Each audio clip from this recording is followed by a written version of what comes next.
नमस्कार कलिंग ओडिशा न्यूज को स्वागत करुछि मु पुष्पलता।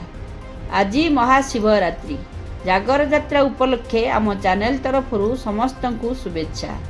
आज जागर उपलक्षे एकाम्र क्षेत्र भुवनेश्वर अधिष्ठाता प्रभु श्री श्री लिंगराज मंदिर चलचंचल थिबा बेले भुवनेश्वर बापूजीनगर स्थित पानी टांकी निकट में अद्भुतय फाउंडेशन पक्षरु जागर उपलक्षे लोकमानक पई टाण खरा को नजर रे रखी किछि पानीय व्यवस्था करथिले। एही पणा व्यवस्था दिन 11टा समय दीर्घ 4 घंटा पर्यंत बंटन करा जायथिला। सेही बाट देई पथचारी माने एही पणा को पीवा सहित निजर तृष्णा मेंटाइबार देखिया को मिलिथिला। स्थानीय लोकंक कहिबानुसार यह एक महनीय काम एवं एही ट्रस्टर कर्मकर्ता और सहयोगी मानकु धन्यवाद देथिले।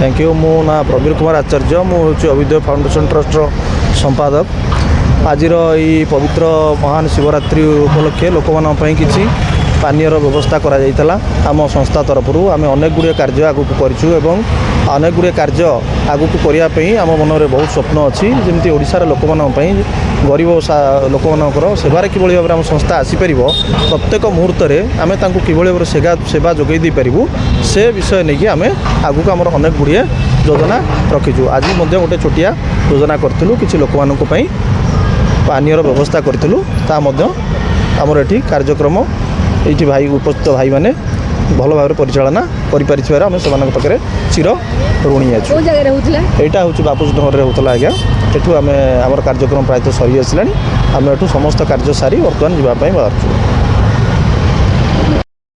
मु जो अभिदय फाउंडेशन ट्रस्टर चेयरमैन अच्छी आम ये ट्रस्ट गढ़ीचु गोटे महत्व उद्देश्य नहीं लोक मान सेवारे केमती आमर आम कार्यबल व्यस्त बहुल समय भर किसी समय बाहर कर लोक सेवारे निजको उत्सर्गीत करूँ से सदा सदा चेष्टा करूँ। खाली यही गोटे कार्यक्रम नुहे आम विभिन्न प्रकार कार्यक्रम हाथ को नौचु से गछ वृक्षरोपण कार्यक्रम हो कि सेवा शिविर हो कि स्वास्थ्य शिविर हो विभिन्न प्रकार कार्यक्रम करूँ।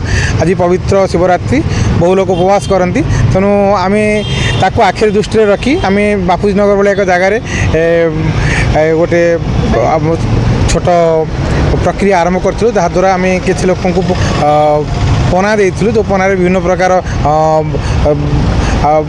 फल नड़िया बेल सब प्रकार थिला तेणु जहाँद्वारा कि लोक मानक डिहाइड्रेशन रक्षा कर से समय आमको टे आग्रह लगे ईश्वर प्रति से भक्ति भावना जागृत हम अनुमान पाखापाखि 500 ରୁ 700 लोक पीछे।